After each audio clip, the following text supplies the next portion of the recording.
मैं एक बार फिर से आप सभी का इस वीडियो में स्वागत करता हूं। आज मैं बहुत ही एक शॉर्ट वीडियो बना रहा हूं।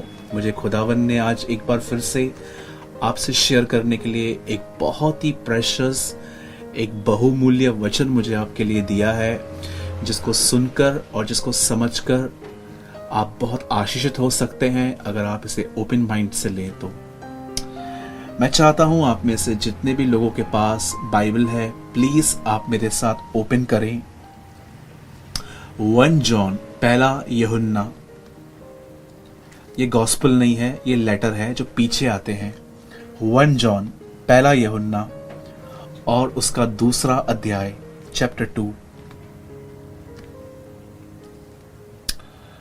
और मैं आपके लिए पढ़ रहा हूं और ये वर्ड आपकी स्क्रीन पर भी है। नंबर 6, जो कोई यह कहता है कि मैं उसमें बना रहता हूं, उसे चाहिए कि आप भी वैसा ही चले जैसा वह चलता था। मेरे भाइयों, मेरी बहनों, याद रखिए, इसे लिखने वाला यूहन्ना है, जो यीशु मसीह के साथ 3.5 साल तक वो उसके साथ चलता रहा। इस व्यक्ति ने प्रभु यीशु को क्रूस पे मरते हुए देखा। मुर्दों में से जिंदा होने के बाद प्रभु से इसकी मुलाकात हुई और प्रभु के साथ चलने के बाद, उन अनुभवों को पाने के बाद, एक्सपीरियंस करने के बाद उसकी प्रेजेंस को, ये व्यक्ति अपने लेटर में पवित्र आत्मा से इंस्पायर्ड होकर कहता है, यदि कोई अपने आप को ये कहता है कि मैं उसमें बना रहता हूं या मैं उसका कहलाता हूं, मैं अपने आप को मसीह कहता हूं, तो उसे वैसी जिंदगी जीनी चाहिए जैसा यीशु मसीह जीते थे। मैं आपको बताना चाहता हूं, जब यीशु मसीह इस दुनिया में देह में थे, शरीर में, फ्लैश में थे, तब उन्होंने एक स्टोरी बताई थी जिसको मैं एक्सप्लेन करना चाहता हूं। यीशु ने कहा कि एक आदमी था और उसके घर में शादी थी।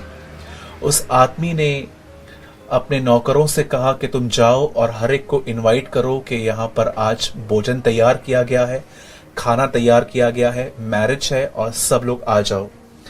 आप जानते होंगे कि हर एक ने अलग अलग बहाने दिए, हर व्यक्ति ने अपने एक्सक्यूजेस दिए। किसी ने कहा मेरी शादी हुई है, किसी ने कहा मैं कुछ परचेस करके आया हूं, किसी ने क्या कहा, किसी ने क्या कहा। मैं आपको बताना चाहता हूं, जैसे उन लोगों ने राजा के महल में आने के बहाने ढूंढे, वैसे ही आज भी मैं आपको बताना चाहता हूं, हमारी कलीसियाओं में बहुत सारे ऐसे विश्वासी हैं कि अगर वो ये वचन को सुनते हैं कि उन्हें यीशु की तरह जीना चाहिए, तो उनके मन में एक ख्याल आता है और वो ख्याल है कि यीशु तो खुदा था, यीशु तो परमेश्वर था, हम उसकी तरह कैसे जी सकते हैं, हम तो इंसान हैं। मैं आपको बताना चाहता हूं, ये जो अंडरस्टैंडिंग है, ये जो सोच है, ये बिब्लिकल नहीं है, ये खुदा की तरफ से नहीं है। मैं आपको समझाना चाहता हूं, बाइबल के अंदर यीशु मसीह के बहुत सारे नाम थे। मार्ग, सत्य, जीवन, ज्योति, वचन, सच्ची दाखलता, जीवन की रोटी, जीवन का जल, आदि और अंत, अल्फा ओमेगा। उसने कितने नाम अपने बताए। इवन ओल्ड टेस्टामेंट में भी उसके बहुत सारे नाम थे, अद्भुत युक्ति करने वाला वगैरह वगैरह, बहुत सारे नाम थे यीशु के पुराने और नए नियम में। बट एक नाम जो उसका बहुत कम फेमस है, वो ये है कि उसने कई बार अपने आप को एक और नाम से पुकारा था। उसने कहा था, मैं मनुष्य का पुत्र हूं, I am the son of man. मेरे पास एक ट्रांसलेशन है जिसमें ऐसा लिखा गया है कि यीशु ने ऐसा कहा, जैसे हिंदी में लिखा गया है, मैं मनुष्य का पुत्र हूं। उस बाइबल में ऐसा लिखा है, आई एम ऑर्डिनरी मैन, मैं बिल्कुल आपकी तरह हूं, एकदम ऑर्डिनरी। आप जानते हैं, जब यीशु मसीह मुर्दों में से जिंदा हुए और उठा लिए गए और पतरस ने प्रचार करना जब चालू किया, तो उससे जानते क्या कहा? उसने इजराइलियों को कहा कि तुम जानते हो यीशु मसीह नासरी नामक एक मनुष्य था।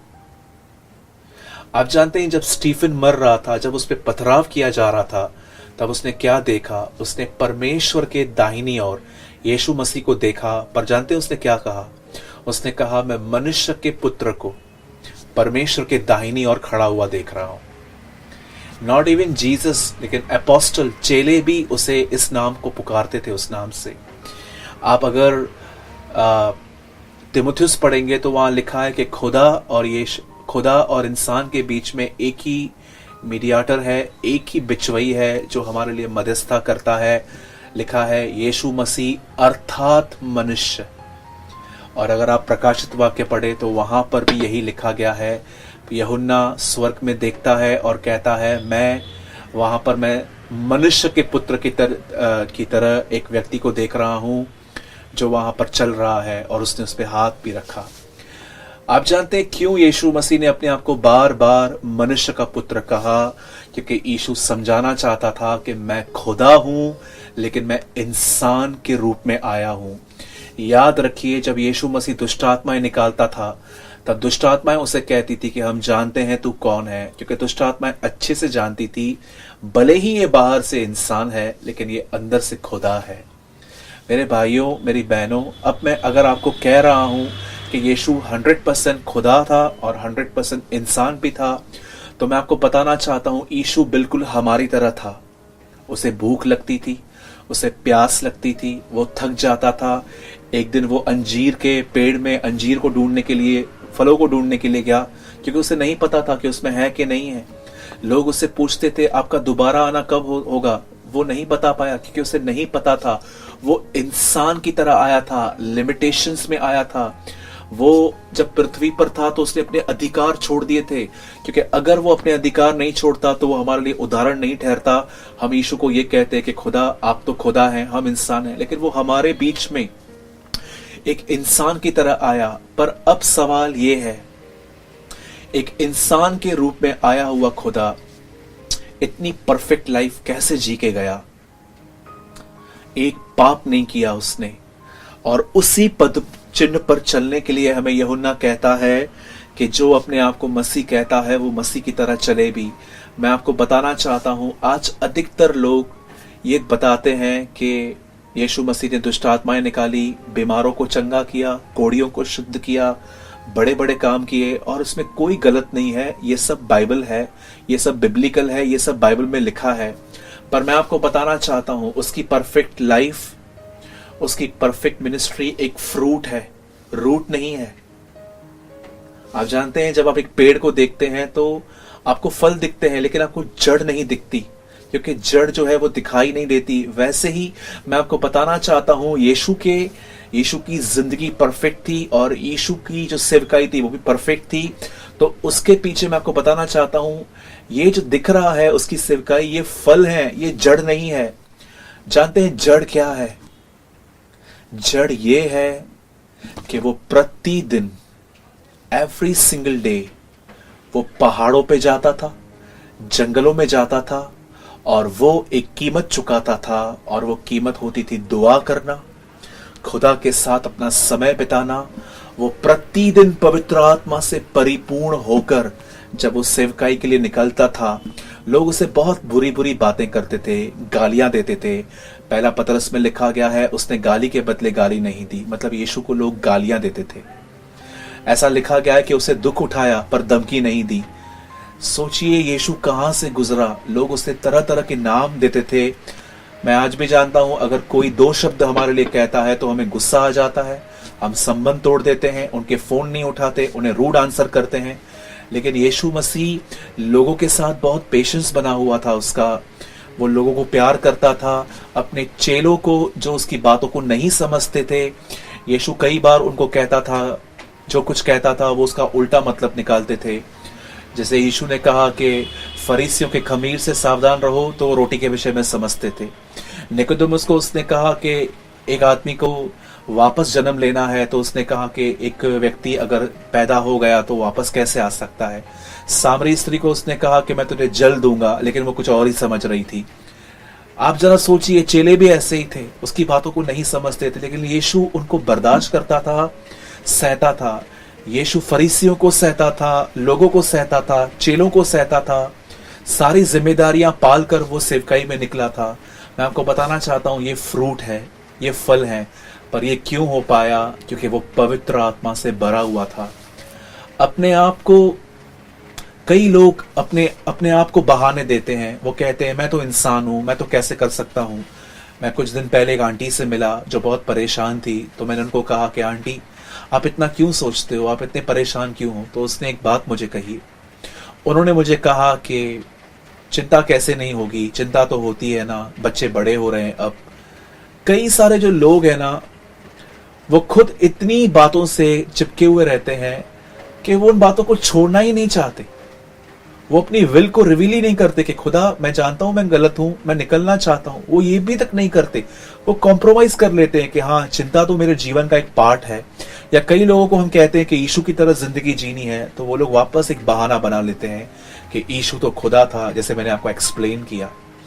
याद रखिएगा, परमेश्वर को अगर कुछ चाहिए तो वो है आपकी मर्जी। अगर आप अपनी मर्जी जाहिर करेंगे तो खुदा आपके लिए आपको होली स्पिरिट से फिल्ड करेगा और यीशु की तरह जीने में आपकी मदद करेगा।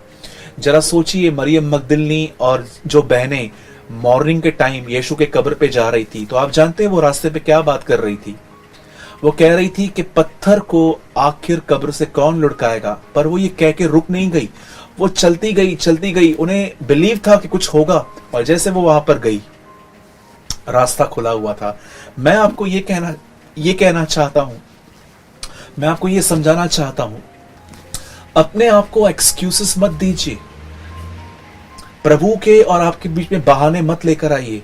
मैं तो इंसान हूं, आप तो खुदा हैं। मैंने आपको आज समझाया, यीशु हमारी तरह इंसान था, पर कैसे वो एक अच्छी जिंदगी जी पाया। उसने कभी गाली नहीं दी, उसने कभी यहां की बातें दूसरों के घरों में जाके नहीं बताई, वो कभी निंदाएं नहीं करता था, वो सत्य बोलता था, वो प्यार करता था, वो कभी झूठ नहीं बोलता था। आज बिलीवर्स झूठ बोलते हैं, गालियां भी निकालते हैं, कई सारे गलत बातों में इन्वॉल्व हो जाते हैं। आप जानते हैं क्यों आप इन्वॉल्व हो जाते हो? क्योंकि आपको पाप को ना कहने की ताकत नहीं है, और ये इसीलिए है क्योंकि आप खुदा के साथ समय नहीं बिताते, आप उस प्राइस को पे नहीं करते जो एक्चुअली बाइबल जिसके बारे में कहती है। और प्राइस एक ही है, अपना समय खुदा को देना, उस समय में खुदा का कलाम पढ़ना, दुआ करना, फास्टिंग करना, वर्शिप करना, ताकि आप आत्मा से भर जाएं, और जब आप कमरे से बाहर निकलें तो आप बिल्कुल वैसे जिएं जैसे यीशु मसीह जीता था। याद रखिए, सेवा और जीवन एक फल है, लेकिन खुदा के साथ संगति उसकी जड़ है, वो रूट है। जो वहां पर कामयाब है वो जीवन जीने में कामयाब है। मैं बिलीव करता हूं, छोटा सा मैसेज मैं आज आपको डिलीवर कर रहा हूं, और मैं बिलीव करता हूं कि आपने जरूर कुछ समझा होगा और सीखा होगा। और आपने जो कुछ भी सीखा है, मैं आपसे विनती करता हूं आप उसे जरूर कमेंट बॉक्स में लिखिए। मैं धन्यवाद करता हूं आप सभी का, जितने भी लोग कमेंट करते हैं। मैं आपके कमेंट्स को बहुत एंजॉय करता हूं। मैंने लास्ट वीडियो में भी आपके कमेंट्स पढ़े, काफ़ी अच्छे थे। काफ़ी सारे लोगों ने लर्निंग लिखी थी। अगर हो सके तो आने वाले दिनों में और इस वीडियो में भी अपना कमेंट्स ज़रूर लिखें कि आपने क्या लर्न किया। इससे हम प्रचारकों को बहुत उत्साह मिलता है कि कलाम लोगों तक पहुंच रहा है। आइए, मैं आपसे विनती करता हूं कि अपनी आंखें बंद कीजिए और हम दुआ करेंगे। प्रभु, मैं आपको धन्यवाद देता हूं आज के इस तेरे वचन के लिए जो आपने मुझे और अपने लोगों तक पहुंचाया, कि अगर हम अपने आप को मसीह कहते हैं तो हमें मसीह की तरह जिंदगी जीनी है, और वही लोग मसीह की तरह जी सकते हैं जो मसीह की जड़ को अपनी जड़ बनाते हैं, और वो है तेरे साथ संगति। होने दे प्रभु कि हम अपनी लेजीनेस से लड़ें, कीमत चुकाएं और तुझ में बढ़ते जाएं। हर एक को तू आशीष कर, हर एक पर तू दया कर। विश्वास करते हैं आपने हमारी दुआओं को सुना, यीशु मसीह के नाम में, आमीन, आमीन।